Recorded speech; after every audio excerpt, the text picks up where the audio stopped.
If you've been going around the good old internet looking for the right podcast to fulfill your New York Yankees needs, well, I'll be the first to deliver the good news to you. You have found it. Here on Yapping Yankees with me, your host, Mike Scudero, you and I will be discussing the latest news, takes, and talk throughout the entire Yankee universe. Oh, and there may be some ranting on my behalf. Yeah. Anyway, what do you say we get to it? Let's get to yapping!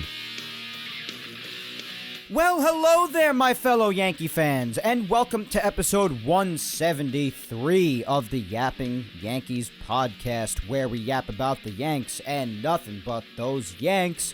As always, I am your host, Mike Scudero, here on the 5th day of March in the year 2023. It is March. Wow.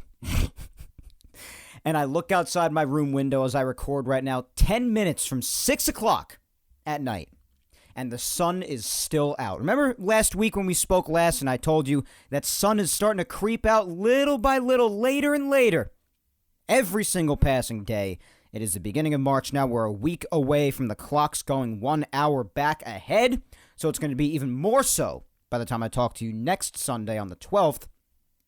But already that sun is still out.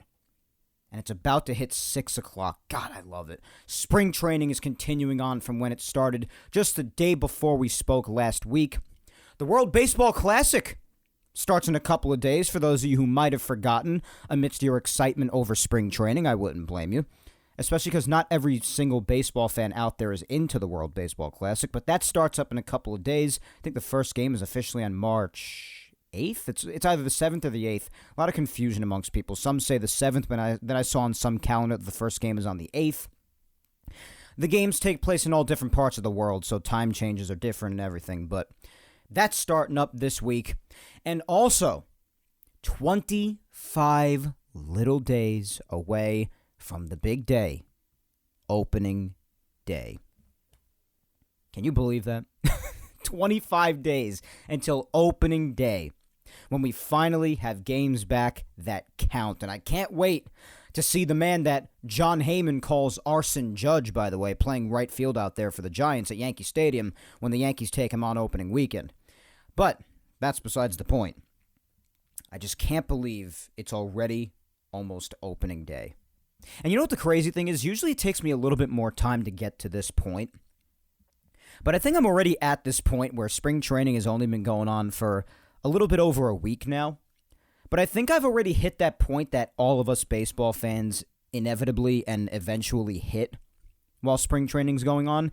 And the point that I'm referring to is when we sit down one day and we say, I've had enough of games that don't count, and I'm ready for the season to start. I think that's just how much my excitement is just overtaking me now. Only a little bit over a week since spring training began, I've already hit that point where I'm like, I just want the regular season now. I want games that count. Usually it takes me 2 to 3 weeks until I hit that point because I'm just so excited that baseball's back. But I don't know, this year it's even different. Despite my negative viewpoints about the team here and there, like left field, third base, shortstop, and everything else more or less I feel positive about, but those are aspects of the team that I'm really down about. I've been very upfront about that for months now. And even more so now that we're amidst spring training and little to nothing has been done to improve those positions. But despite the negative aspects of the team in my mind, I'm ready for games that count. I'm ready for it. I mean, it can also be the fact that this year I've probably been able to catch less spring training games than I've been able to any other season since I became a fan 15 years ago, give or take. Because, whether it be because of my job, if I'm too busy, or, what game is on television, on which network, which game is available to only listen to, which game isn't available at all to watch or listen to. It varies on the day with spring training. It just varies, depending on the day, as we know. Day by day, it's different. Which game is available to watch, which game's available to listen to, which game's available for both, and then which game's available for neither. So, and a lot of them that I have been able to tune into, it's only been for a very brief amount of time, like while I'm doing work or just before I head into work, because my work schedule is kind of all over the place, even though I'm constantly on and off from working at the job that I work at all throughout the day during the week, and I even do some work on weekends. A lot of you guys know I am the manager of an entire radio station. So it's a lot, and because of that, and because of just my schedule not really lining up for when games are on, I've tuned into less spring training action, like actually watching or listening, than any year prior. But that doesn't mean I haven't kept track of what's going on. I have. Sometimes I've had to look at, the box score afterwards and play-by-play, but I've still kept up with everything. But maybe that is a reason, now that I think about it. Maybe that's a reason why I'm looking even more forward to just the regular season now, because when the regular season comes around, you best believe that time will be made to make sure I watch every single game, just like the way it's always been. You best believe nothing is stopping me from that. And plus, the regular season's easier. The regular season, you have night games. The day's over by then. And even if I have to maybe go downstairs and hit a workout at night after work, I could always listen to it on the radio. Like, I'm always going to know what's going on almost every single inning throughout the entire season. The regular season's just different. And there's complications for whenever there's like a weekday day game, which I've done plenty of bitching about in the past, as a lot of you know, especially last year when I was first promoted into the current position I'm at my job now. Whenever there would be a weekday day game, I got really pissed off about it, especially when it happened in the playoffs. So, listen, I'll have to make do for those days, and I'll find a way. I'm confident in that. But most of the time, obviously, the games are at night or in the evening, so it's a lot easier because the day's over by then. Even if my distraction isn't 100% on the game throughout the entire game like it was in the past, before life, dealt me the inevitable full responsibilities of an adult. But you find a way. That's how you do it. If you care enough, you find a way. But I still find opportunities to tune into what's going on in spring training lately. Like, I've been watching some of the kids' progress. Like today, for instance. Another home run for Oswaldo Cabrera. He's really kicking ass so far. And a lot of the kids who really weren't factors at all, names being thrown around prior to this spring. And we even spoke about this on last week's social media segment, I think, with some of you guys. We talk about each spring there are, a name or two, or maybe even more sometimes, where some names who weren't even really brought up much heading into spring training, whether they be like veterans who have been in Major League Baseball for a while and just have an invite to spring training, or whether they be prospects, whether they be whichever one, veterans with an invite, or prospects who have never seen a play in the major leagues as of yet. A lot of the time in spring training, there will be times where these people make a name for themselves and actually legitimately compete for a roster spot. And there are some names like that, like Willie Calhoun. He's having himself a decent spring, and the Yankees brought him over this past offseason. Rafael Ortega. How about this Andres Chaparro kid? He's got some power. See some of the home runs he's hit? My God. And this Narvaez kid, I actually saw when he hit that walk-off two-run homer the other day. I think it was on Thursday? Yeah, I believe it was on Thursday. And he hit that one. And like I said, Oswaldo's having a really good spring. Glaber's continuing to have a pretty good spring. Jason Dominguez. I mean, he hit another big home run today against the Braves. And he's showcasing his power. He's shown some defense in the outfield, which is vital. So he's putting on a show. We spoke about Anthony Volpe's first game last weekend, and he's also since hit his first spring training home run. So he's shown some good stuff. He's shown some really impressive defense. Like the other day, I saw him make a play where he had gotten a tough ball to get to through the left field hole, and he was like falling back while he was making a throw to second base to get the force, and he was like falling backwards. You expected the throw to maybe be a little bit off. No, it's right on the money. Right on the damn money. So he moves around really well, doing some stuff with the bat. So Volpe and Dominguez, as expected, looking real good. Oswaldo kicking ass. Peraza's getting his shot. And also, like I said, you also have these other names that I mentioned just before making a name for themselves in this spring and trying to compete for a roster spot. Those are the fun parts of spring training. When you see people who, again, their names were never even really mentioned, yet they're attracting people. They got eyeballs on him. And there are a lot of positions right now where it's still early on, so I guess I understand these kinds of answers. But, the media's going right in on asking Boone and everybody else, what do you think the deal's going to be with this position, like shortstop or third base or left field? What do you think's going to be the deal with that position? What do you think about this guy, that guy? And they're getting a lot of I don't know yets right now, pretty much. The good old I don't know yet. And there are people going after them, and I get that people want immediate answers. They get frustrated easily, especially because the Yankees have continued to come up short every year. I get that. But also, we're only just slightly over a week into spring training, guys, so let's pump the brakes a little bit and see how things play out. I'm pretty patient with that sort of a thing, believe it or not. But right now you've got other guys playing for certain positions like, you got the big three that people think of all the time when they think of people who definitely have something to prove. And those three names are obvious ones, like Isaiah Kiner-Falefa, Josh Donaldson, Aaron Hicks. How are guys like them doing? Well, IKF so far is really not doing anything special at all, to say the least. So not that spring training is the end-all, be-all when competing for a roster spot, but he is certainly not doing himself any favors right now, which I can't say I'm very surprised about, but you know what? I don't root for anybody to fail. I've made that clear. I'm not an IKF fan. I don't have a problem with him personally. I more have an issue with the Yankees trying to convince people that he is a legit contender or a legitimately solid shortstop defensively or otherwise, because it's just not true. And I more blame the Yankees for that than I do IKF. I think IKF is a serviceable player. I think he deserves to be in more of a utility role, like for whenever you really need him, he can alternate between shortstop and third base. And don't forget about third base, because he's actually a respectable third baseman. That's where he won his Gold Glove some years back in the shortened season. But that's just me. I mean, yeah, it's only right that he gets his fair shot to reclaim that position, but I happen to think that, especially because the kids have showcased more talent than he ever has, and that his placeholder role has been fulfilled after we had to watch him all throughout 2022, that it's time to move on and play a kid there. Whether it be Oswaldo, whether it be Oswald, Peraza, or whether it someday be, whenever he's to come up, alternating between Peraza and Volpe, or if you happen to get someone externally from another organization, even though the Yankees have constantly passed up on that in anticipation over the names of some of the guys I just mentioned, Peraza and Volpe. So, regardless of what happens, one of those two kids or both, it's pretty obvious the Yankees see them as a part of their legitimate future in the middle infield. And I do think that especially because of that, but also because IKF, I just believe, doesn't have what it takes despite what the Yankees tell you.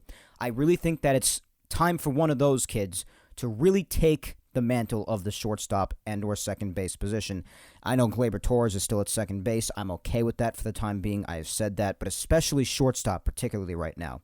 And maybe the other could play third base, because everybody knows I'm no fan of Donaldson's. Even though Donaldson is, he's having a bit better of a spring than IKF is. He had another hit yesterday. Granted, also today gave IKF more at-bats than him, and they've also had less than double-digit at-bats. So, yes, it's still early on. I'm just giving you observations from what we've seen so far. Relax before you get your panties in a bunch, okay?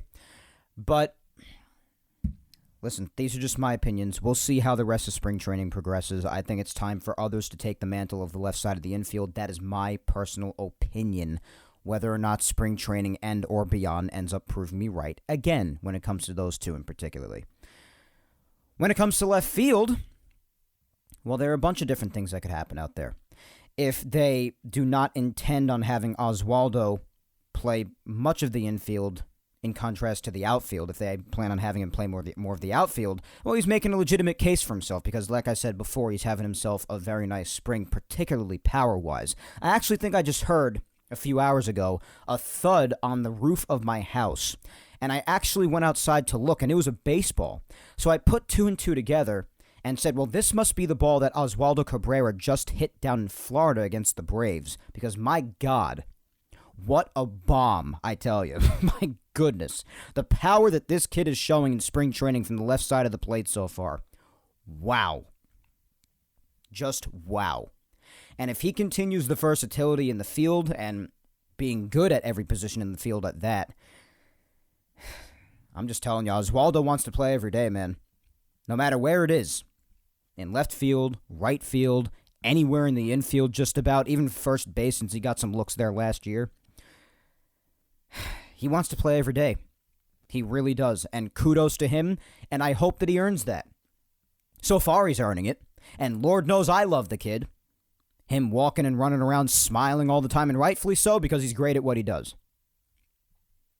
So I'm a huge fan of Oswaldo's. I've made that clear since day one. The only reason I may have given some blowback for the Yankees wanting to take a chance on him in left field is not because I don't believe in him out there, not fully at least. It's because I'm of the group that believes, well, maybe you should have an actual outfielder play the outfield, and not someone who's primarily an infielder, someone who had little to no outfield experience whatsoever prior to being called up. I'm just saying that it's naturally the safer thing to do, to put an outfielder in left field. But that's not to say that he didn't do some incredible things in the outfield last year, especially for someone who hadn't played it prior to being called up. He did great things in right field. He did great things in left field. It started to taper off there towards the end because he's not a natural outfielder, and that's where my slight concern comes in a little bit. But I think he could be serviceable out there. I do. I don't think it'd be a nightmare. I just think there might be some plays, crucial or not, that should be made that might not be made because he's not an outfielder first and foremost. He is an infielder, middle infield, occasionally third base. I'd feel more comfortable naturally with him there. And I think he deserves it more than, he deserves a better shot than someone like IKF or Donaldson, in my opinion. I will die on this hill saying that. So kudos to Oswaldo. The kid wants to play every single day, and I don't blame him. Even if it's to get more shots in the outfield, if that's where he's needed, and he's made it more than clear that he will play wherever the Yankees tell him that they need him to. And that is a go-getter right there. And it makes me respect him even more than I already do. So good for him with that. Another monstrous home run before, as he continues his power tear this spring, seemingly. He is having himself a hell of a spring, and he is determined. But it's been good just watching the guys play. It's been good seeing him on the TV, whenever I could catch him, that is. But just knowing that baseball is being played every day again, and even when I'm not watching, getting the notifications on my phone of the scoring updates, when a game's going to start, and the pitching matchup, and what have you. It's just great to see that back. It's just a part of baseball being back. It just makes you feel like you're in your happy place again. And baseball is my heart. So whenever I'm getting updates on my phone that it's being played this day or that day, every single day, getting scoring updates, who's pitching, when the game is starting, when the game ends, what the final score is, even if it's a game that doesn't count, it just feels good. It feels good when it's your whole heart and you're just seeing it played every single day. But why don't we just run through a quick recap of the last week while we're at it. Just give you a brief little rundown of some names that are standing out to me and what I think of how they're doing so far. Obviously, when we spoke last Sunday, the Yankees had just had a split squad day last Sunday where they won both of their games, one against the Braves and one against the Blue Jays. And it's funny they played the Braves last Sunday because they played them today on Sunday again. But on Monday, they did face the Tigers. They won 8-5. In that game, you had Luis Severino getting his first start, and I'll just be the first to say this. Luis Severino's getting pretty rocked this spring. And like I've said, I'm not one to get overly concerned in spring training for obvious reasons. Spring training is, of course, a time for pitchers to work on their craft, even work potentially on new things that they could add to their repertoire when the time comes that games actually do count. And they're not really going all out. They shouldn't. The games don't count. So where other people might flip out seeing things like this, I'm not necessarily happy about it, but I'm not going to get anywhere near flipping out about it. You kidding me? It doesn't mean anything. So in this game, Luis Severino just went 2 innings, and by now the starters also don't go deep into the game at all, so that's normal. And he allowed 4 runs, so not a great outing for him. But offense-wise for the Yankees, Oswaldo Cabrera got an RBI single at the bottom of the first. Harrison Bader, sacrifice fly. So that was what the regulars did earlier in that game, and then the kids later on, they really came back into it In the bottom of the seventh, Aguilar hit a 2-run ground rule double, and then Jesus Bastidas hit a 2-run single and then advanced to second on a throwing error by Tyler Nevin. And then in the bottom of the eighth, on a throwing error by the catcher Andrew Knapp at the time, the seventh run of the game came home, and then an eighth run came in on a Brandon Lockridge sacrifice fly, and that gave the Yankees a nice 8-5 victory that day. On Tuesday, well, nothing really happened here because the Rays beat them 12-0. And starting that game was Sean Boyle. He gave up 2 runs in 3 innings. And then later on in the game, Tyler Danish came in and just made a complete mess of things, not even getting a single out and allowing 6 runs to score. The bullpen was just a bit bad after that. Just a little bit. No real notable names pitched in that game. And as far as the Yankee lineup was concerned, not too much happened amongst them either, only amounting 5 hits the whole game, not scoring anything, so they lost 12-0 that day. On Wednesday, the Yankees took on the Nationals, and this was the game. Yeah, that's right. It was Wednesday because I got a later start to work that day. That's how I saw the walk-off. So this was the day where Carlos Narvaez hit that walk-off 2-run shot. So they faced the Nationals this day, and they ended up winning 4-2, did the Yankees. Herman had his first spring training start, which I was interested in seeing after Clark Schmidt's first spring training start was really good, obviously. And Herman didn't do badly, allowed 1 run and 2 1/3, struck out 3. So a decent showing for him. Greg Weissert came out of the bullpen to get 2 outs after him. Loaisiga pitched that day. And then for 3 innings after Loaisiga, Yoendrys Gomez came in and pitched 3 innings of 1-run ball. And then Ryan Weber, remember him? Oh my God. In 2022, everyone went nuts for this guy. Ryan Weber, the guy who would occasionally be called up and then sent back down or DFA'd, called up and sent back down or DFA'd constantly. And whenever he did come up, he did a good job, pitching multiple innings. Well, he pitched in this game, and again, 2 scoreless innings. The man, the myth, the legend, Ryan Weber, continuing his legacy in spring training. Can you believe it? My God. And in this game, for their 4 runs, in the bottom of the 4th, Harrison Bader hit an RBI triple into deep right center field that tied the game up at 1 at the time. And then the Yankees would score another run later in that inning on a wild pitch. Bader would come home to score. And then later on in the bottom of the 9th, the game tied at 2. Like I said, Carlos Narvaez, 2-run shot, walked it off. Yankees win 4-2. Exciting to see. Spring training walk-offs are cool. And then on Thursday, the Yankees took on the Pirates and had a big 9-1 win. So a lot of scoring in that one. And this was more of a game pieced together with bullpen pieces. Starting off the game was Lou Trevino. So he pitched the first inning. He pitched a scoreless inning. As did Wandy Peralta after him, followed by Holmes, followed by Albert Abreu, all scoreless innings. Cordero a scoreless inning, Hamilton scoreless inning, Norwood scoreless inning, Santos scoreless inning, and then Bowman just gave up 1 run at the end of the game. But other than that, it was all Yankee offense, and this was the day on Thursday where Volpe went deep for the first time this spring, a shot to left center field. And another thing I got to say right now, because the Pirates television network was the only means to watch this game at all. But I got to tell you, especially in spring training, whenever the opposition hits a home run, you got to hear the enthusiasm, or I guess the lack thereof, of these opposing teams' commentators. They sound like they got 1 foot in the grave already. You wouldn't believe how these people sound. Literally when Anthony Volpe hit a home run, and the bitterness. I mean, not only from a broadcasting standpoint is it such a turnoff if you're listening, but I mean, it's almost funny. Like, Anthony Volpe hit a really good shot to left center field, and what do the announcers say for the Pirates? Oh, the wind-aided home run for Yankees prospect Anthony Volpe. It sounds like a golf outing. You want to have a little bit of excitement? This kid's a big deal, not only just in the Yankees prospect system, but in baseball's prospect system. And he just hit a bomb, dude. You want to show some sign of life? I just don't get it. I don't get it. It's not like the game counts anyway, so who gives a crap? Oh, God, you got to hear this. If you have the MLB app or you go on MLB.com and watch highlights, like video highlights, go to this game on Thursday, March 2nd when the Yankees took on the Pirates and listen to these Pirates announcers when Anthony Volpe hit his home run. Oh, God, it's funny. It's not funny, but it's funny. It is. It's priceless. Absolutely priceless. And then after that, in the top of the second, Rafael Ortega, mentioned him earlier as well, hit his first spring training home run.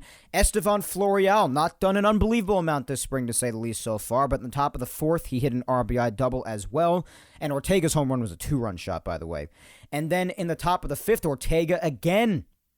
He hit an RBI triple. And then the top of the ninth came the big blow. And I mentioned him before, Andres Chaparro, a grand slam. His second home run of the spring, but a grand slam. So he's putting on a show himself, showing impressive power. Then on Friday, March 3rd, this game upset me. Not because of anything that happened in the game, but because Garrett Cole pitched in this game, and I wasn't able to watch or listen. There were no watching options. There were no listening options. And I'm sorry, that annoyed me. It just did. Because I think every spring training game should have at least, whether it be for one team or the other or both, I think they should at least have a listening option for every game. Especially when there were big names involved. And I know the matchups aren't always announced until, not too long before the game, so it's impossible to know that ahead of time. But, Garrett Cole started this game. And Michael King pitched for a couple of innings. And Schmidt pitched again. And in the Yankee lineup, LeMahieu, Judge, Glaber, Stanton were the first four. I would have liked to have seen that. Sorry. So, anyways, they took on the Tigers, and Garrett Cole, wish I could have seen it, but he pitched a good game. Only allowing 1 hit, 3 innings, 4 strikeouts, pitched well. And Michael King, this was really the main one I wanted to see because, of course, Michael King, after having that devastating elbow injury in 2022 and missing the rest of the season, and in the offseason having avoided surgery and missing even more time and is now back alongside the likes of other big arms in the Yankee bullpen that would end up getting hurt as well, like Ron Marinaccio, for instance. He pitched in this game, and he looked real good. Pitched against 6 batters in 2 innings, struck out 4 of them, didn't allow anything. He looked as sharp as ever. So, good to see out of King. Again, I don't put too much stock into anything good or bad in spring training, but I'm not gonna frown at something good happening either. So, he did a very nice job. Clark Schmidt came in after that and pitched for an inning and 2/3, and let's just say he didn't quite have the stuff that he had in his first outing, where he started the game for the first 2 innings and went perfect and struck out almost every hitter. He did very much not have that same stuff. He allowed 4 runs, all earned, to score. So he did not help the Yankees in their attempt to win anything. Fenter had to finish out the inning for him. And then Davy Garcia would pitch 2 innings at the end of the game and only allow a run. So the Yankees would allow 5 runs. On their end, they scored 3 runs on a sacrifice double play by IKF. So make of that what you will. And then Jamie Westbrook at the end of the game and Jesus Bastidas again. Jamie Westbrook walked with the bases loaded and Bastidas hit a sacrifice fly. So those were the 3 runs for them. But there's an interesting name I'd like to talk about because I'm surprised not many others have mentioned him as well in Davy Garcia. I think someone mentioned him in one of my social media segments some weeks ago when we were just talking about, people to maybe bounce back after they were really good prior. And Davy Garcia is an interesting name because I get sad when I hear his name. Almost ticked off. Because the kid showed so much promise in the shortened season in 2020. And then he comes out in 2021, and he stinks up the joint. Looks like an entirely different pitcher. Lost velocity on his fastball. The movement's not as great. People just seem to have figured him out, and it was ugly for those few outings that he had. He barely pitched, really. I mean, only a couple outings, but it just wasn't good. He didn't look good, and then after that, he just wasn't seen in the majors again, and was even getting rocked down in the minors. Like, his stuff just wasn't moving the same. Velocity had come off, and it was really baffling. Because when he got his first looks in 2020, just at the age of 20, he's a young kid. Even right now, he's still just 23. Usually you start to see people take the next steps in their career if they have that kind of potential and eventually become a solid baseball player, maybe even a star. And it seems like it went the opposite for him. He started way up here, and then he's taken steps back, which is upsetting. Because based off the promise that we saw in 2020, he has the potential. It's just he hasn't figured it out. So it's good to see him get some outings and get a shot at this thing again because, I mean, how huge would that be for the Yankees to have a pitching option like him if he's to figure it out? And he's still so young. Like I said, even right now, he's just 23 still. And he debuted 3 years ago. And I know that people consider the 2020 season to not even be a legitimate season and not even take any stats from anybody from that year seriously because a lot of stars had a rough year because of how weird it was. And so people don't take it seriously. A lot of people also discredit the Dodgers for the title they won in the World Series that year. I get it. I understand, all right? But everybody was on the same playing field at the end of the day, going through the same weirdness and the same new adjustments that came with the weird schedule and the weird circumstances. And Davey did a hell of a job that year, and I really thought after that, well, I thought we were going to get a young star. I mean, he's yet to prove that again, though. He's got to continue to step up, and maybe this spring will be a legitimate step for him to do that. Who knows? There's still a lot of time left in spring training, so we'll see how it goes for him. But really, just a name that makes me really sad and really just a little ticked off as well. Because I hate hearing stories like that. Whether it be because they got hurt or their stuff just suffered. I mean, it's tough. But he was feeling good after the spring debut, so we'll see what comes of him going forward. Nice to see him get a look here, though. But the Yankees lost that game 5-3. And yesterday was a wild game with the Rays. Lost 14-10. That was pretty wild scoring display. Severino got the start again, and again just did not look too great. Again, just maybe working through some stuff. Missed a chunk of last year. Maybe not even trying at full potential, because none of them do in spring training because it doesn't freaking count. Maybe trying out some new things. Could be anything. Could be a little bit of everything. Who knows? But nonetheless, 2 2/3, 3 runs allowed. Did strike out 6, so he got a lot of strikeouts. So he's fooling some people, but overall, final line not looking too hot. Loizaga also pitched in this game, pitched 1 inning, did allow 3 hits and allowed a run, struck out 2. Weissert pitched again, 1 inning, 1 run allowed, so pitching didn't really do their thing, evidently. I mean, just look at how many runs the Rays scored if you want confirmation of that. So, I'll say one thing. In the bottom of the second of yesterday's game, Aaron Hicks did hit a home run. I'll give him that. Other than that, he hasn't done really too much this spring, but he did hit a home run. Nice two-handed swing. And a lot of people have also spoken about whether guys like him may or may not be able to turn their careers around as a result of the shift no longer being around, and it could happen. Who knows? Because a lot of people were victims of the shift. Aaron Hicks has the benefit of being a switch hitter, but I know that there were some hard hits through the right field hole, for instance, whenever he'd be batting left. And a lot of those hits were eaten up by the shift. So in cases like that, he'll get more hits. Maybe if it's right up the middle, as opposed to the shortstop or second baseman playing right behind second. Right now, there's no more shift up the middle, so it'll go right up the middle for a hit now. So maybe it'll make a difference. Who knows? And a lot of people also asked me to comment on the fact that there is no longer a shift. At least in the infield, I should say, because they still did a weird thing the other day that I saw when I think Joey Gallo actually was coming up. And I think they took an outfielder and put them where the second baseman used to go in short right field. So they almost recreated what the infield shift used to look like. Instead, all 4 infielders are still where they're supposed to be. And now they were just basically short an outfielder in left, which is the word bizarre doesn't even do it justice. I don't even know. So they're still figuring out ways. I was under the impression they weren't even allowed to do that, but evidently they were.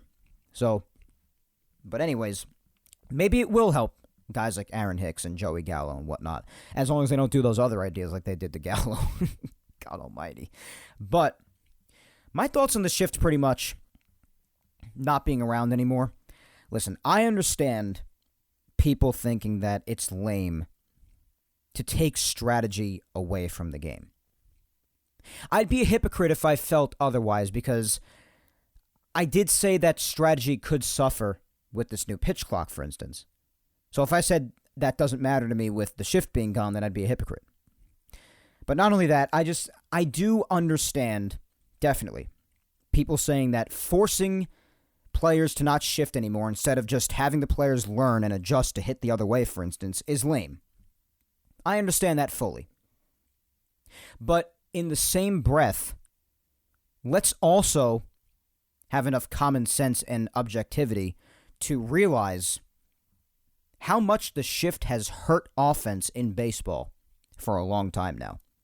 And that the shift, like it or not, it got out of hand. There were times when they were shifting Judge, guys. How often does Judge hit the other way? The answer is a lot. And he is one of many players who do the same thing. Always hit the other way. Hit to all fields. Or even if they do pull a lot of the time, they still have plenty of tendency to hit the other way, and yet they were still shifted. It was used on almost every single hitter, whether they pull all the time or not. At one point, it was reserved just for specific certain players, i.e. Mark Teixeira mainly. Remember that? And then we got to a place a few years later, leading up to last year, where it was used on virtually every single hitter who stepped up to the plate. And it got out of hand, and you saw at one point where it started to affect offense in baseball. I still think it's a major reason why offensive stats all throughout the game took a massive dip the last few years. And when you have a league that always preaches about, oh, fans want to see more offense, they want to see more scoring, they want to see anything having to do with offense. Well, I do think that getting rid of the shift, since a lot of players, I don't want to say all of them, but since a lot of players have proven incapable of learning how to drop down a bunt or hit the other way, and again, I hear the people saying that that's lame and forcing them to even ban the shift, but you also have to admit that banning the shift is also going to see more offense return to the game. Now, I don't buy a lot of the league's crap, like, for instance, what I've been ranting about for weeks now when it comes to the time of a game. I don't think that chopping 20 minutes off of a game, for instance, is going to unlock this new, unfound audience. I think that's a bunch of crap. But one thing that is true is that I do believe that banning the shift is going to open up the possibility, again, of getting a lot more hits and seeing a lot more offense. Think of how many hits a year are taken away from the second baseman playing short right field with a hit through the right field hole. Or how about the other way with left field? Or when they would use 4 outfielders. This resulted in a lot of hits being taken away. Like I said before, even hits up the middle. The shortstop or second baseman would be playing behind second. And off the bat, from the TV's perspective, when you saw a hitter hit one right up the middle, back then that's a given. Right up the middle, it's a base hit. But then now, despite your excitement right off the bat, you have to quickly remind yourself that an infielder could be there. And it could possibly not be a hit. And a lot of the time, because the shift was being used almost all the time, like I said, it wasn't a hit. And because people are incapable of being objective, of course, when that would happen for their team, they'd get all pissed off that a hit would be taken away. But then, of course, when it happened against the other team, then they'd all be happy. But again, I have the ability to view this from an objective standpoint. And that tells me that, yes, despite it being lame, forcing these people to remove strategy from the game with shifting and preventing hits, that banning it is going to create more offense. It will. All the hits through the right field or left field hole, all the hits up the middle, these will, again, just like it used to be, return to being hits as opposed to being outs, which they have been a vast majority of the time for a few years now. And this will see the return of a lot more offense, which is what the league claims that all these fans want. So both can be true. A part of you can think that it's lame to forcibly remove strategy. But you could also admit and be excited for the fact that we're probably going to see more offense again, with hits through the right field and left field hole and right up the middle being hits again and not outs.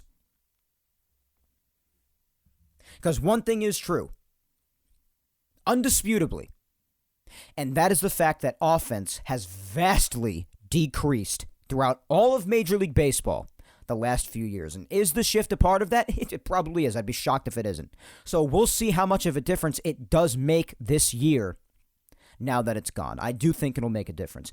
Just like I think, even though I'm not really for it because I don't want to shorten the game that I love, but even though I'm not for the pitched clock, I can acknowledge, and I have from the beginning, even when just speculating things that would truly speed up games years ago, that this pitch clock will speed up the game. It will speed it up. I mean, how could it not? That was the main thing keeping things prolonged. When you have an inning where a pitcher throws over the first 25,000 times, which that can't happen anymore either, or when the bases are loaded and they took forever when in the stretch to throw the ball, that can't happen anymore. And when that happens a ton of times throughout the game, that is time that just compiles and compiles and compiles. And before you know it, you have a half hour plus of excessive time that could have been sped through but wasn't. That's what was truly extending games. Not really mound visits, maybe a little bit, but not really. Because, I mean, before this, a lot of games have been just as long as they were before, with the exception of a very little amount, very few. And even with the extra innings crap, not every game is guaranteed to go to extra innings. And even when they do, I've seen plenty of this runner on second crap, still seeing the 13th inning at times. Plenty of times. So little things like that, it's not going to do much. Basically, almost anything else that they've incorporated so far, I was like, it might help here and there, but it's not going to be a regular thing. This will be a regular thing, the pitch clock. So you could look at the big picture of anything and acknowledge its pros and cons and just acknowledge all ends of it. Both sides can be true, believe it or not. And the same thing could be with the shift. Is it lame to force strategy away? Yeah, probably. I hear those people. But will it result in a lot more offense?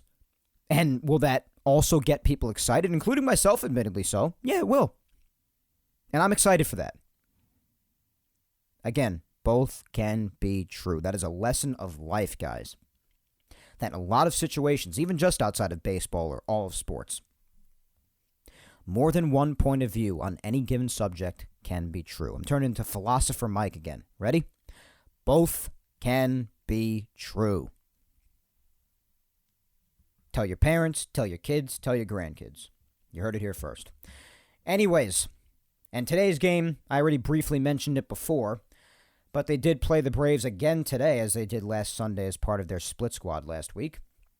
And they did win 10-6. And it's another game that I was upset that I couldn't watch, because who started the game, you might ask? Well, none other than our brand new top-of-the-line rotation guy by the name of Carlos Rodon. Maybe you heard of him. But in case you didn't, he's kind of a big deal. And he started today's game. And I wanted to watch it really badly. Maybe it's a bit better that I didn't. But the reason I'm glad I didn't is because he didn't have a very good go at it. And again, same thing being brought up, particularly with pitchers in spring training. I am not going nuts about it whatsoever, but that does not change the fact that it was not a pretty start. 2 innings, 6 hits, 5 runs, a walk, and just 2 strikeouts. So Rodon had a tough go at it for his first spring start. Hopefully the next one is on television, and I could see some more of what he's got, because Lord knows I want to see the guy pitch. Rodon was really the only notable guy other than Albert Abreu to pitch today, but otherwise, the Yankee offense, top of the first. I was joking all about it before of how much of a bomb it was, but again, Oswaldo Cabrera for his second homer of the spring, an absolute atom bomb, a tank job to right field. And then Rodon gave up his 5 runs, and they would score an extra sixth one in the bottom of the eighth. But then the Yankees would mount an impressive comeback in the top of the ninth with all the kids in. Jamie Westbrook with a 3-run shot to make it 6-5. And then another 3-run shot after that by none other than Jason Dominguez, the Martian. Love to see this. I saw the highlight of this. It was on a low pitch, low and in, and he just went down to get it. Golfed that crap right out to right field. Freaking bomb. Made it 8-6. And then Bastidas again. I should mention him in the beginning as well with someone else catching my attention a little bit. Jesus Bastidas, 2-run single. Made it 10-6, and that would be the final. And that's where we're at right now in spring training. Yankees with a 6-4 record. Not that it matters. But for the rest of this week, again, amidst the World Baseball Classic starting as well. So the Yankees will be short a couple of guys like Kyle Higashioka, Gleyber Torres, Jonathan Loaisiga. But otherwise, I hope to have a blast in that. We'll see what comes of the Classic, of course. When it comes to this coming week starting tomorrow, there's a 6:35 game with the Yankees and Pirates tomorrow night. This one I'll actually be able to watch, which I'm very happy about. It is a Yankees home game in George M. Steinbrenner Field. So because of that, the game will be on Yes. And Domingo Germán is getting his second spring start, so I'm going to look real forward to watching how he does. And again, they're playing the Pirates. That's tomorrow night at 6:35. And they're actually not playing on Tuesday. They have an off day.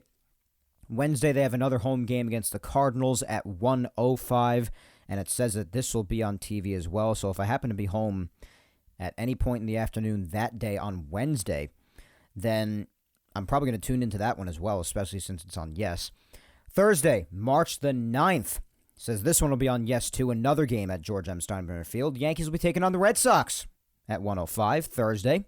Friday, they'll be on the road against the Tigers. I doubt this one's on television for the Yankees. Yeah, it is not. And also not on radio for the Yankees. It's Friday, March 10th, 1:05 against the Tigers. On Saturday, the Yankees are split squadding it. Both games at 1:05. One is against the Pirates on the road, and the other is against the Phillies at George M. Steinbrenner. That'll probably be on television if I had to guess. Let me see if it says anything now. It says yes. Okay. So that'll be on Yes, one of the two split squad games, one against the Phillies next Saturday, the 11th. And on the 12th, the Yankees will be facing the Red Sox at JetBlue Park.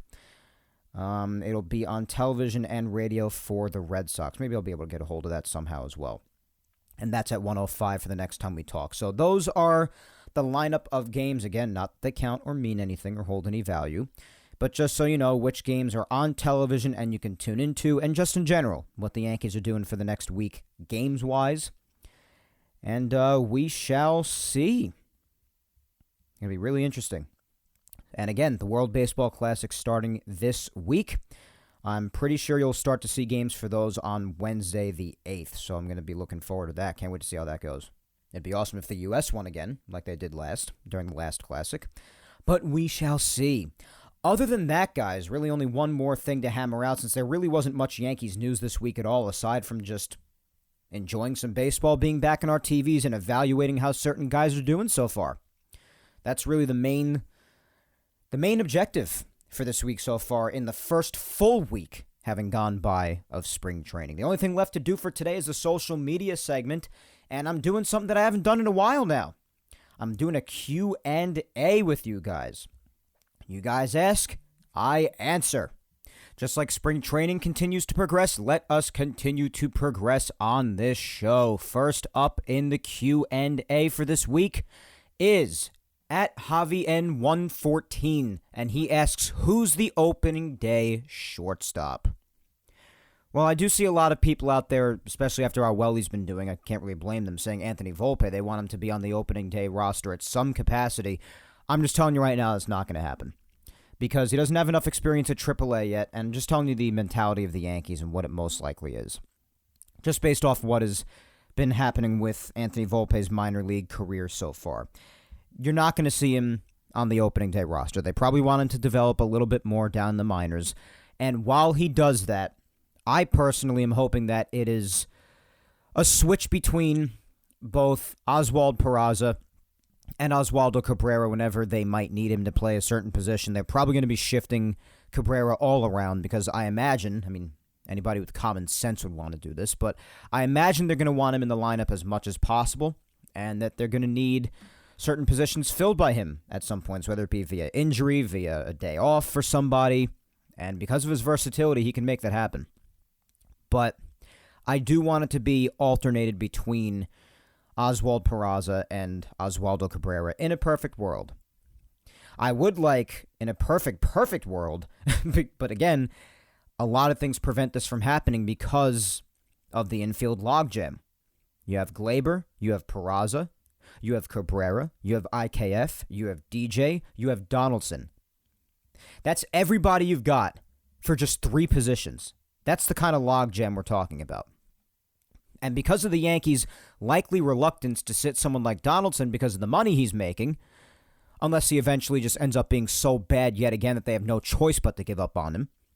And because they brought back IKF for over $6 million for this year, if neither of them, or maybe just one of them, is to be involved in a potential trade package down the road, but if they're not, then you got to play IKF too, because, $6 million for a utility guy is pretty expensive. So I imagine they're not just going to occasionally play him. They're probably going to play him a decent amount, which I've told you plenty enough how much I disagree with that. I think it's time to play the kids who are ready to go. But yeah, I would like Peraza or Cabrera to be there at shortstop, and Cabrera to be getting some looks at third base too when needed. But that also complicates things for DJ, because where does DJ play? They're talking about DJ being on the bench, a lot of Yankee fans are talking about, and I cannot stand even the remote thought of that. I think DJ deserves to get looks at third as well. But again, the infield logjam complicates things. And you can thank Brian Cashman for that. So, I don't really know what they're going to do as far as the start of the season. To ensure that people get consistent playing time, maybe if they value Cabrera more, maybe they'll have Cabrera play more shortstop. Maybe they'll send Peraza down to start the season, which I'm fully against that. Peraza's put up a decent showing so far, and I want him to remain as the shortstop for at least a decent amount of the games. And for whenever he's not, I want someone like Cabrera there. That's what I want. So, I guess that answers your question pretty much. I'm perfectly fine if they also need to, if they absolutely have to incorporate IKF. Here's the thing. Getting rid of Donaldson would just do wonders for me. I know people would be quick to mention, what about his defense? He did decently at that in 2022. Again, let's not pretend like Donaldson was brought here for his defense, okay? He was majorly brought here as well to make an offensive impact, and all of last year he did not do that. Could he turn that around this year? If you want to believe that, then fine. But we spoke about for a chunk of last week's episode how I just have every reason to believe that that's not going to happen. So, if that's the case, then you could put IKF at third too. I mentioned that briefly before because IKF's a pretty good third baseman. He's good there too defensively, and he was not good defensively at shortstop, as we know. The Yankees tried to convince you that he was, but our eyeballs are functioning after all, at least most of ours, and he was not. Third base is better off. So if you must, I'd rather him be utility for third base and at the most just plug and play him at shortstop and third when needed, but I prefer to see him as little as possible. And obviously I would like to not have Donaldson at all, which definitely uncomplicates a lot of things, and you could alternate between DJ and or Cabrera if you can't figure something out on a permanent basis for then, or I would just put DJ there full time. And if you need to put Cabrera in the lineup on a consistent basis, then I guess you continue to plant him in the outfield until you have reason not to, because I really want Cabrera on the field and in the lineup. I really do. But I also want DJ out there. But it complicates things with Gleyber still here, and you want to find playing time for Cabrera and Peraza and DJ while also having IKF and Donaldson. It just really complicates things. It really, really does. In a perfect world, I guess, I would just, because I really have no other choice but to do so, this would be the best way to do it, I guess. I'd put DJ at third, put Peraza at shortstop for now, and leave Gleyber down at second, put Oswaldo back in left just so he could continue getting consistent at-bats, and obviously Rizzo's at first, Judge in right, Bader in center. I mean, you could talk about on a given day if someone needs a day off or if someone's injured, then that could change things and make things clearer. But as of now, while everyone's healthy, it's a complicated picture because of the logjam. It just is, no matter how you spin it.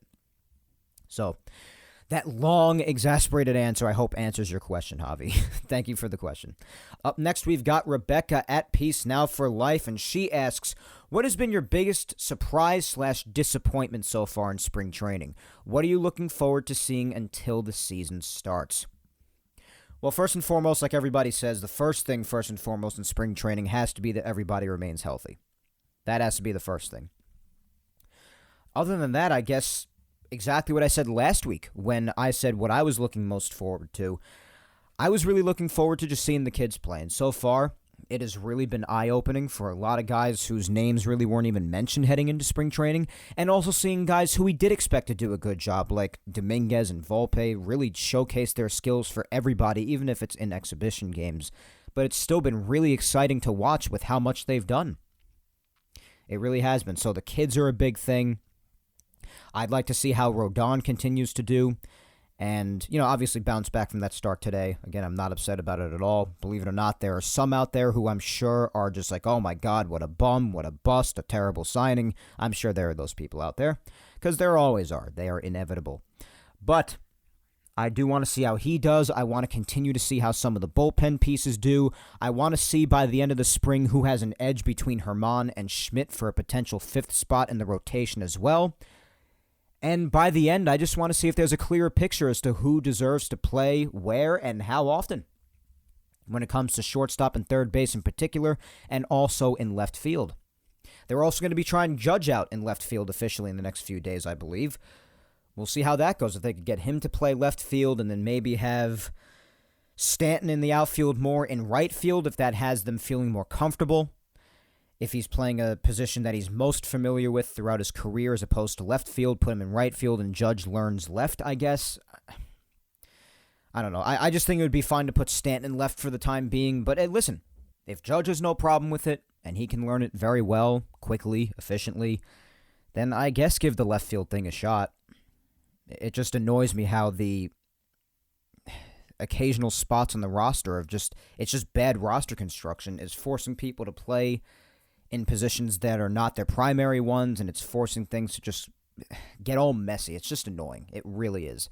And I know that things are impossible to predict all the time. You're going to get things wrong if you're in Brian Cashman's shoes, but I look to him when it comes to that. Just occasional poor roster construction. And it really can throw a lot of things off, as we've seen with the way a lot of people are talking. What should be done with this guy, and how often should he play here, and what about this other guy there, and there's a logjam here, and you look to Cashman in the front office for that crap. At least that's what I do. You can't always get everything right, but it complicates things. So I guess that's what I'm most looking forward to, just to seeing how much clearer, or I guess not clearer, things could possibly be by the end of spring training. Or at least in the next couple of weeks maybe as we get closer to the end of it. See if there's a clearer picture for left field, for shortstop, for third base. Watching the kids play, a lot of those things I'm looking forward to as it continues. Biggest surprise? That's a great question. I don't want to say I'm surprised by how well Oswaldo's doing, but it's fun to watch.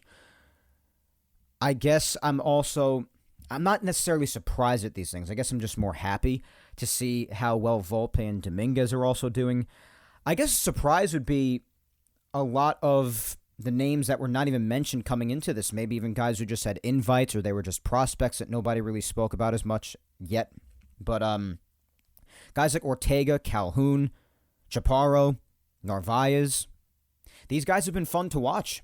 They've gotten some big hits and some big moments, and it's been fun. So I guess that would be my biggest surprise. How many people who are not even really being spoken about at all heading into spring training who are actually really drawing some attention to themselves, and rightfully so. They're doing very well. Biggest disappointment? Good question. I would say that even though I'm not surprised to see him not doing very well, I would say that IKF, I mean, yes, granted, it's early. He's only had a handful of at-bats, I know. But, I mean, I'm pretty disappointed with how he's done so far. I know Stanton doesn't have a hit yet, but I don't really care about that. Again, spring training, I don't put too much stock into it. I guess I could say I was a little disappointed with Clark Schmidt's last outing because I really think it's time that Schmidt really just takes a hold of his true destiny and really just grabs and solidifies a spot in the Yankee rotation. I think it's about time that happens. So I would definitely say that anytime he has a difficult outing, even if it's right now in games that don't count, well, he's fighting for a spot right now, so I want to see him do well. So anytime he does badly, it disappoints me. It does. And I'm trying to think what else. Because it's a little too early to be definitively disappointed or surprised about something. So I guess I would say that. IKF not doing well. Clark Schmidt's last outing. Yeah, that about does it, I guess. Not much bad has happened this spring so far. All right, next we have at NYY Sportsfan 96 also asking who I think the starting shortstop should be. Again, I guess it should be Peraza right now. I'd really love to see him get his fair shot there. And also just work Oswaldo Cabrera into there and also work him in at third base as well. Do whatever you got to do. Play the kids who deserve to be played over the people who clearly do not belong, or maybe an aging veteran who doesn't deserve a fraction of the amount of salary he's making. So that's my overall viewpoint on it. Honestly, mostly regardless of what happens this spring. Up next, we have at Laura_Eismont. My friend Laura asks, how impressed are you with the kids in spring training so far? I'm really impressed. Really, really impressed. Volpe and Dominguez, of course, and also all these other names that I have dropped as well, who maybe just had an invite or just really getting to showcase their skills for the first time to the Yankees and their fans. I'm really impressed with them so far. I really am. Some of them have yet to find their groove, of course, as of yet, but again, it's still early. But I'm mostly really impressed with them, and I'm having a blast watching them. Up next, we have at Blockhead for Real asking, will you film yourself crying when they designate Volpe for assignment and simultaneously name IKF the starting shortstop? Yes, I actually will. I will be glad to film myself crying for that, and possibly even doing a swan dive off my roof into a pit of thumbtacks. How does that sound to you? You know I love you, Block. Block is like that neighborhood joker on Twitter. He's always busting balls. I love it. Yeah, but they're not going to DFA him. But yeah, if they... I already know that Volpe is not going to start the season up here, so I'm ready for that. But if they name IKF the starting shortstop over other options, at least to start even, yeah, it ain't going to be a pleasant mic to deal with at that point. Up next, we have Tina at MountainGal456 asking, which players have impressed you this spring training season? And so far, how are you liking the new baseball rules? Well, like I said before, just running down the list, Volpe, Dominguez, Ortega, Calhoun's having himself a nice spring. Chaparro, Narvaez hitting the walk-off the other day. It's been fun watching the kids. So they've definitely impressed me, the kids, more so than anything. Glaber's had himself a nice spring. I really like watching him. Oswaldo, obviously. Peraza's not doing badly. Bader's having himself a nice spring. He's doing pretty well. Who else? Trying to think. Just so many names, you know, especially in spring training when you have the rookies involved and the non-roster invitees. There's a lot of people to go through. Rizzo's doing a decent job. Judge hasn't seen too much playing time yet, but Judge is doing nicely, I suppose. Stanton's got a breakthrough in the hit column, so we'll see when that happens. But yeah, I guess that's a brief rundown of those who I've enjoyed watching so far and who have done a pretty nice job. The new baseball rules, well, I've gone in on that. Obviously, there have been some issues here and there regarding the pitch clock so far, and a lot of that's going to come with a lot of guys adjusting, as we've spoken about. I already love the look without the shift, to be honest, and I've spoken about the pros and cons to not having the shift before I was speaking about that, acknowledging how some people think it's pretty lame to take strategy away from the game forcibly, but in the same breath acknowledging that it'll probably lead to more offense in baseball. So to be honest, I'm a pretty big fan of the no shift so far, honestly. Some people may not like to hear me say that, but I kind of am. I'm liking how it's looking so far. I haven't really seen that big of a difference with the bigger bases. I don't really much care about that. It's fine, I guess. But nothing really that stands out to me beyond, like, I see some players getting irritated with the pitch clock, particularly the veterans who've been playing their entire career and never having to worry about such a thing. And I can understand that. But they're going to have to adjust like everybody else. This is what it is now. But I do still have those nightmares, of course, like how that Red Sox and Braves game ended, when it ended forcibly because of a pitch clock violation in a big moment in the bottom of the ninth with the game tied, bases loaded. I believe it was 3-2, 2 outs, and it ended on a strike three call because of a clock violation. So it's times like that that really, like, just have me have nightmares about potential scenarios in the future regarding those kinds of violations and those kind of big moments. But so far, it's fine, I guess. And the shift, the no shift I'm happy about because, again, I acknowledged before, it did get out of hand. The shift got out of hand. Whether you're pro or anti-shift, you have to admit, it got out of hand. And did it work because there was less offense? Yeah, sure. But it got out of hand. All right, next up is at Andrew Caruso 77. And he asks, which prospects other than Volpe or Dominguez have excited you this spring? Do you think any of them could make an impact in the bigs down the line?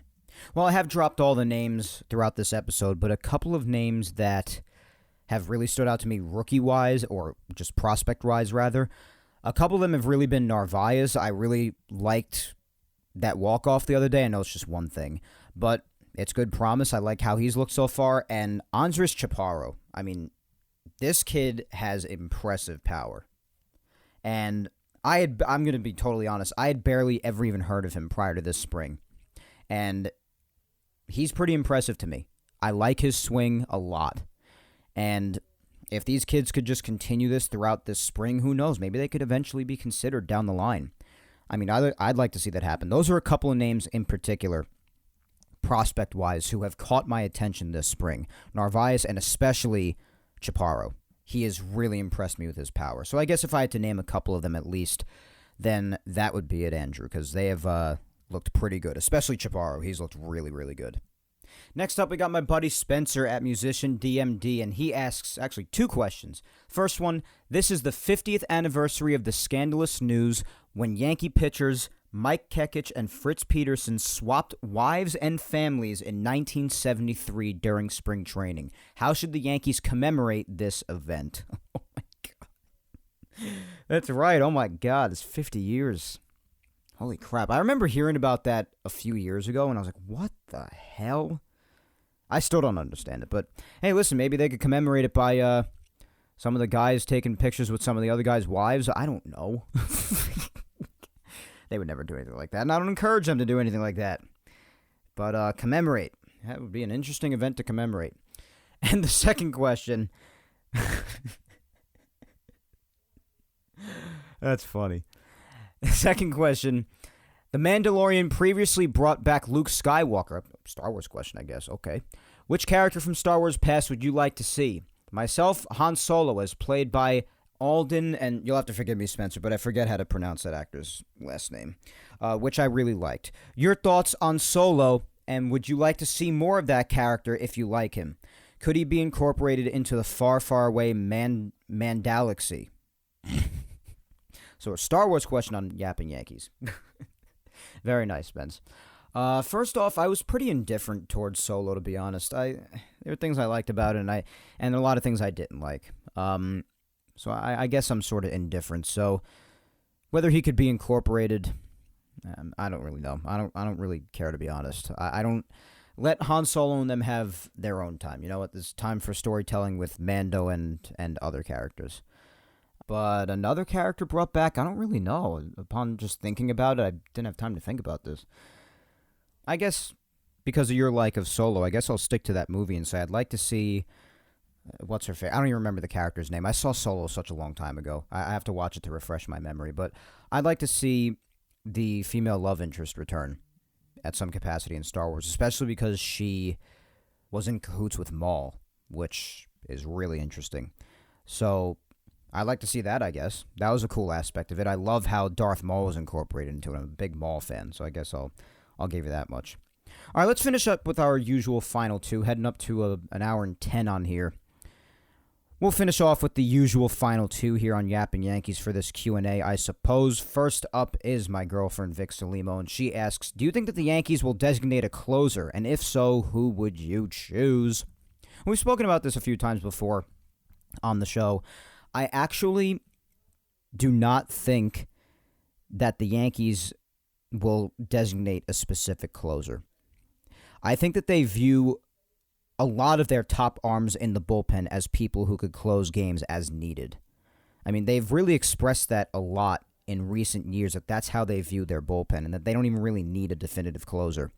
Now, could they? Yeah, they very well could. I think that anyone ranging from Jonathan Loaisiga to Ron Marinaccio to Michael King to Clay Holmes, a bunch of names out there they could try out for a potential closer role if they so choose. But me personally, even though he has the usual annual shoulder issue, which usually makes him miss give or take about a month each year for the last few years now, I've made it no secret that I absolutely love Johnny Lowe. Jonathan Loaisiga is my boy out there. So I would love for him to be designated as closer, but there are a lot of arms out there who I'd trust. I trust Marinaccio. I trust Michael King. I trust Loaisiga. If Clay Holmes could consistently be his first half self from last year, then that'll have me regain my trust in him. Wandy Peralta, even though there were some games where he really made it nerve-wracking or just failed, I'm not sure if he can make it as a closer, but I do like him as a reliever, period, here so far, with how he's done since they got him from San Fran. So they could see him as an option. Maybe even if Tommy Kahnle recaptures that fire, maybe they'd give Tommy Kahnle a couple of closing opportunities. Who knows? So many names out there to choose from. But because of all those names and how they view all of them as so competent that they'd probably trust any of them to close out games, and they really seem open-minded out there to just fulfill whatever inning the Yankees might need them to, I'm not really so sure they would designate a closer. I'd say no more than yes. But if they do, my guy would be Johnny Lowe. That's always going to be the one I side with. I love Jonathan Loaisiga. His stuff is electric. If he's healthy, I mean, he's almost impossible to predict. He's got an electric moving fastball, really fast, and obviously his slider's devastating. Even his off-speed stuff is really good overall. He'll even occasionally showcase a changeup. So he is electric because that hard sinking fastball is devastating. The slider/curve, I call it more of a slurve, honestly, the way it moves, and the changeup together. I mean, when he's on, he is on. So he's the one that I trust. But there are a few out there who I trust, so it's all good, I guess. And last but certainly not least, as always, is my mom, Julia Gina Scudero, and she says, "Hi, Mike. My question will probably have been addressed during your show before the social media segment. My question starts with, are you happy with the way the prospects have been playing in spring games? I find it amusing how IKF, Hicks, and Donaldson are the team players we're seeing playing with the prospects a lot of the time. Our big players aren't seen too often yet. Hoping those three can prove in these weeks that they should be benched more than not during the season. Thoughts?" I know, Mom, you're really not a big fan of those three, and neither am I.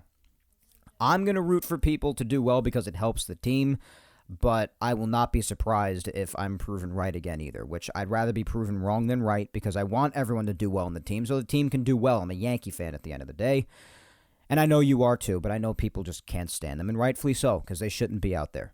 That's my opinion. It's your opinion, and I'm not going to fault you for it. But yeah, they're playing right now a lot because, they get a lot of playing time because they have a lot to prove.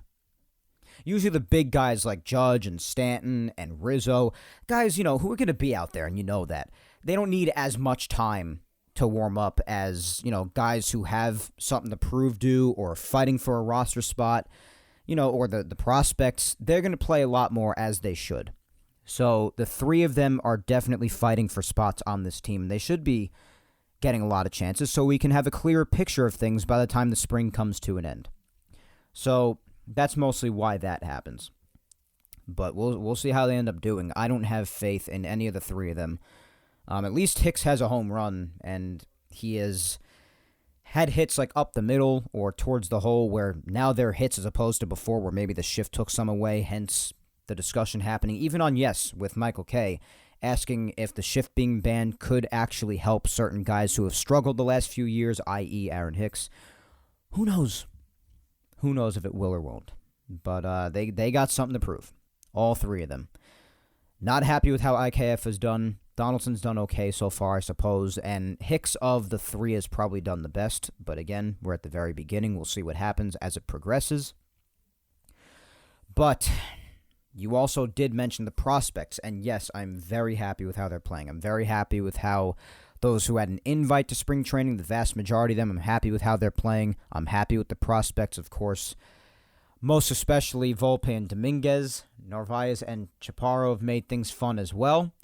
And I just hope things continue on this trend. Want everybody to just have a good time, stay healthy, and perform well. Help the Yankees and us fans have a clearer picture of things by the time all is said and done and the regular season is about to start. But for now, we continue to progress along through spring training and just enjoy the exhibition games, enjoy seeing the boys out there again, and keep on having us surprised with names who we didn't expect to surprise us, perhaps. That's the name of spring training. So we'll keep progressing through that, and we'll keep progressing through the weeks, too, all the way up until opening day, guys, which, again, is only 25 days away. I can't believe that. Again, World Baseball Classic this week as well, starting in the middle of the week. I'll be tuning into that whenever I can, obviously, on top of spring training as we continue to progress through March, the month that typically goes the slowest throughout the year, if I had to say. But it surely makes it a lot less torturous when you have baseball to keep your attention occupied. But as for now, guys, nonetheless, that is all for episode 173 of Yapping Yankees today. Please remember to follow me on all socials. If you do not already, my Facebook fan page is Mike Scudero NY. My Twitter is at Mike Scudero, and my Instagram is at MikeScuds97. Be sure to subscribe to Yapping Yankees on all 4 of the platforms it's available on, my friends. That would be YouTube, Apple, Spotify, and SoundCloud. Show your love across all of them. And if you've missed any episodes, you could listen to episodes 34 up to 173 today on YouTube, and every single episode going all the way back to episode 1 4 years ago are available on SoundCloud, Apple Podcasts, and Spotify. But once again, I thank you 3,000 for listening to me yap today. As always, my good people, I am Mike Scudero, your host, and I will talk to you next Sunday, March 12th, when I come at you with episode 174 of Yapping Yankees. It is definitely good to be back here every single week, guys. Talking baseball with you guys again, even if it doesn't count. Who cares? Baseball is back, and that's what matters. But until then, my friends, hang in there, be patient, stay safe, look out for your loved ones, go and kick life's ass this week, and continue to enjoy baseball as we progress through spring training. And after many years, over a half a decade, we also finally welcome the World Baseball Classic back as baseball action continues even more so here in the month of March. Lots to look forward to this week. I hope you enjoyed as much as I do, my friends. Until next Sunday, have a good week and take care.